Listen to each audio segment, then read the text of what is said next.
The year was 2008, and Call of Duty developer Treyarch had trouble keeping up with its far more successful peer Infinity Ward in the department of popular Call of Duty games. As Infinity Ward would ditch the World War II era with a more modern rendition of warfare, Treyarch would continue down Call of Duty's traditional roots with another World War II shooter. Little did the studio know at the time, but an experimental game mode they created would go on to become one of the most recognizable pieces of Call of Duty's legacy. Hello people, I'm Tommy, and as much as I would love to discuss the very okay game mode that is Call of Duty Nazi Zombies, I want to instead dig deep on a topic that has gone mostly under the radar for Call of Duty fans. A game mode that I would say is just as good, if not better, than the iconic Call of Duty Zombies. Obviously, the Zombies mode wasn't the only reason World at War put Treyarch in the spotlight. As somebody who has played the original Call of Duty trilogy, I hold this game in even higher regard now than I did years back. But to give you the short story, after World at War, Treyarch and Infinity Ward would now go back and forth making banger after banger. Treyarch would continue the World at War storyline in the Black Ops games, Infinity Ward would continue making Modern Warfare games. All was right in the world, but Infinity Ward began to feel a little insecure. By 2009, Infinity Ward would release Modern Warfare 2, with an amazing campaign, multiplayer, and bonus content. But they knew that they needed a little more for its next game to really show they were the top dog of Call of Duty developers. And hey, if Treyarch was able to find incredible success with a survival mode that gripped its player base, then maybe Infinity Ward can take some inspiration. And so on November 8th, 2011, Infinity Ward would release the greatest Call of Duty game of all time and finalize the greatest trilogy in the history of gaming. But we're only here to talk about one aspect of this game that I am in no way biased of, so let's talk about Call of Duty Modern Warfare 3 Survival Mode.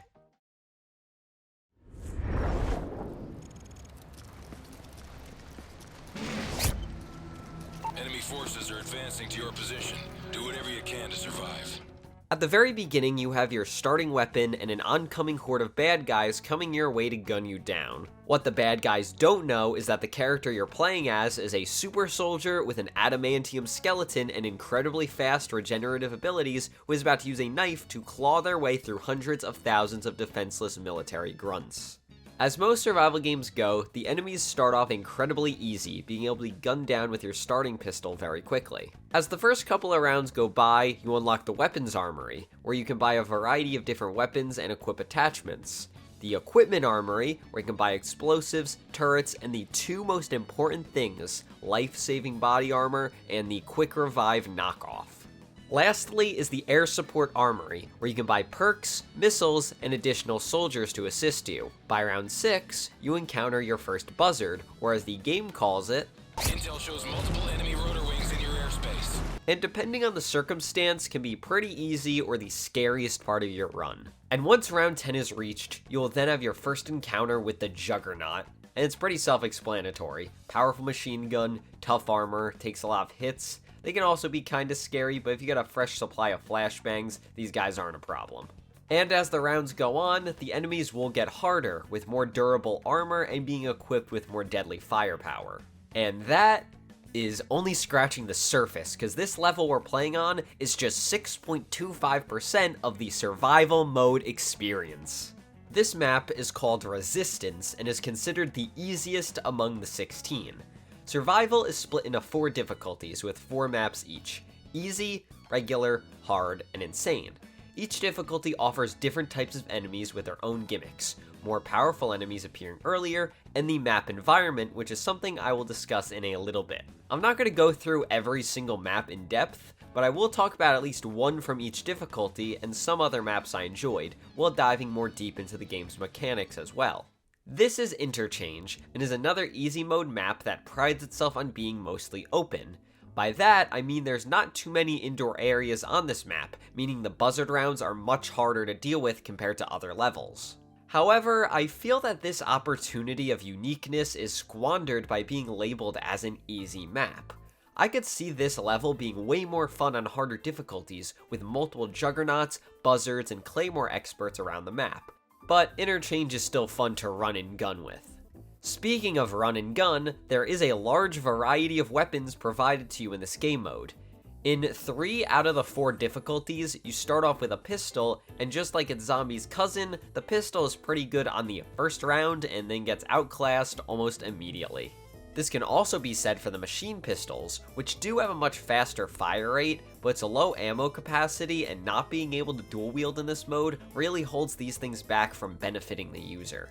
Assault rifles will most likely be one of your default weapons for most of the game. They're pretty reliable with good fire rate, fast reload, and a good amount of ammo. Some machine guns are for losers who think assault rifles are overrated, but their scrawny arms aren't strong enough to hold light machine guns. Speaking of which, oh my god, my beloved light machine guns. These babies can fuck shit up with its excellent fire rate and humongous ammo capacity. Now, I get it. You may say the light machine guns take too long to reload and will get you killed as a result. Well, guess what? Reload speed doesn't matter when you can mow down a whole wave of enemies without needing to reload. That's just the beauty of light machine guns that some machine gun users will just never be able to understand. And yes, in later rounds, enemies become more powerful and can absorb more bullets, but this is my light machine gun dick riding moment, so shut up. Next up is the sniper rifles. When I played this game as a kid, I don't think I ever used a sniper rifle in survival mode, because even as a booger-munching child, I knew that there would be no reason to use these things. I have no idea how these things are even supposed to be used when the main point of the game mode is you versus hordes of enemies running directly at you. It's not like the submachine guns where they're bad because other guns do their job better. Sniper rifles are just completely worthless. If you wanted to do a sniper rifle only challenge, there you go. Other than that, hard pass. Lastly, we have the shotguns, and these are pretty good. I remember using them a lot, and they can be quite effective if you want to do some real running and gunning, but they're also a weapon that suffers from bad reload speed. Of all the weapons in the game, I'd put light machine guns, assault rifles, and shotguns at the top, while the others have their very niche uses, and the sniper rifles are there. Dome is a regular difficulty map, making it similar to easy mode, just with the added addition of these chemical warfare guys who slow you down and blur your screen, making them the biggest pushovers in the game. Additionally, we have guys with C4s strapped to their chest, and they go off after being downed. These guys are also pretty easy to deal with, but it's with the next enemy that you really gotta question the ethics of whoever we're up against. There are evil organizations in many video games, some committing the most vile crimes imaginable. But whoever we're fighting against in Modern Warfare 3 survival mode are the most deprived human beings imaginable, as these sick fucks are strapping C4 to dogs. It is more effective than C4 on humans, but damn. Other than that, the round 6 buzzard now has some enemies spawn in, making the experience a bit more difficult, and wave 9 has the same thing but with juggernauts. But now it's time to talk about the NPC forces, the well-trained American military that dropped down from a helicopter. You know, I could have sworn that I was told that I was to do whatever it took to survive, but it seems like it's entirely possible I could just leave very easily from that helicopter. Now, some people say that the canon of survival mode is that it's a training simulation, but my personal headcanon is that there is some military force sending all of its units to try and fail to kill this one guy, but it seems like our buddies also just don't want to help us. Then there's the Riot Shield forces that come swooping down, and you see this guy right here? Well, this guy is Navarre. Yes, the same Navarre from Fire Emblem, and me and him go way back. You see, after he'd been benched on every single playthrough of the Fire Emblem games he appears in, he eventually decided to serve his real country, the United States. That's where I'd eventually friend Navarre, and we'd become fast friends. I'd be in his wedding, his firstborn son was named after me, I would fulfill his lifelong dream of being used beyond his recruitment chapter, and now we're here fighting side by side, our allies killed and against the odds. But hey, with the power of friendship, I think we've got this. Be advised, heavily armored ground forces are being deployed by the enemy. Uh-oh. Oh shit! Oh god! There's too many of them! Navarre! No! Navarre! Not bad, but I've seen better. I hate you, Navarre. These guys are worthless, and I hate them, and they are just meat shields. Time for hard hat! And get this, it's hard.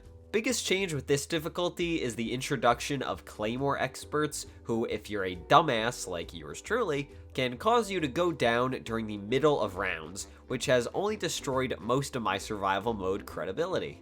The center of the map is my favorite place to hold off in, as it really lets you experiment with the equipment armory. The turrets are pretty good if placed correctly and can offer way more assistance than the Delta or Riot Shield forces ever could, but can also be just as vulnerable if surrounded. Like briefly talked about before, the equipment armory is home to arguably the most important items in the game, the self-revive and the body armor.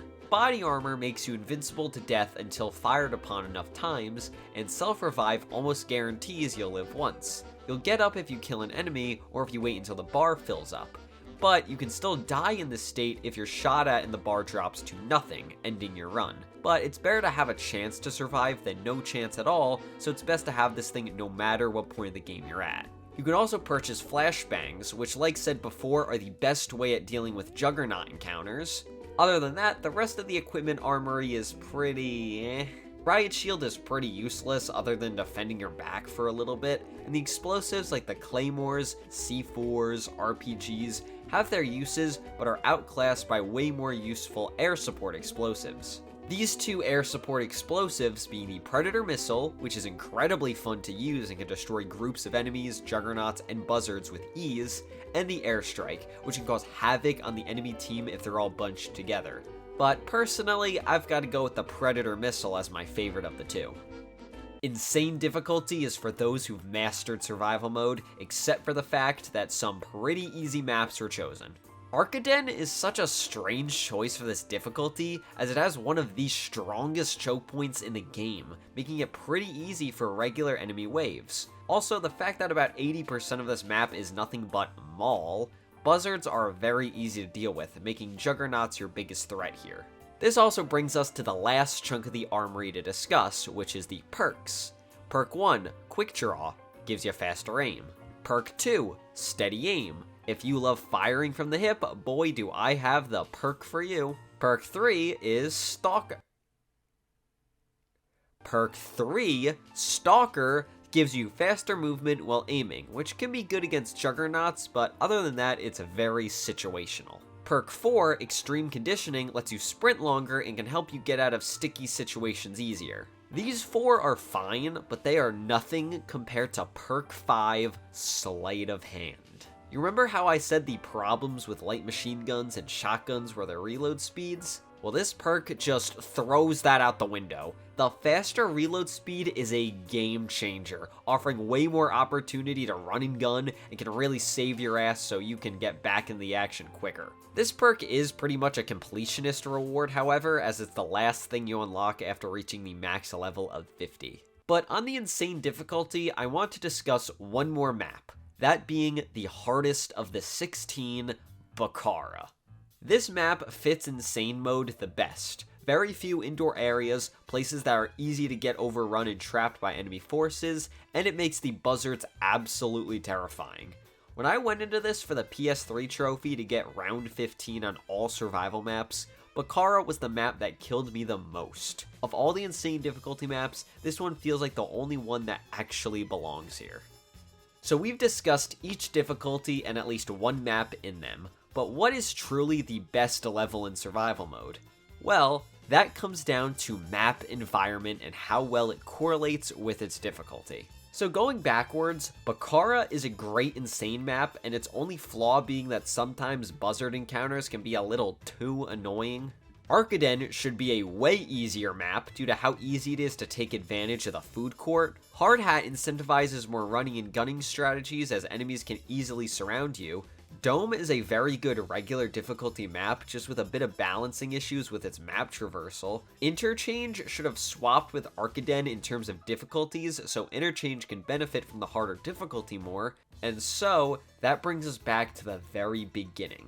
It is the first and easiest one, but it wouldn't surprise me if the team who worked on the survival mode used Resistance as the main test level because the map environment related to its difficulty and enemies that appear are perfect. If you want to run and gun, you can. If you want to hold out indoors at the center of the map, you can do that. And if you want to get all the enemies grouped together and blow them up with a single predator missile, you can most certainly do that. It is a very fun map to play on, but there's still one more thing I didn't discuss.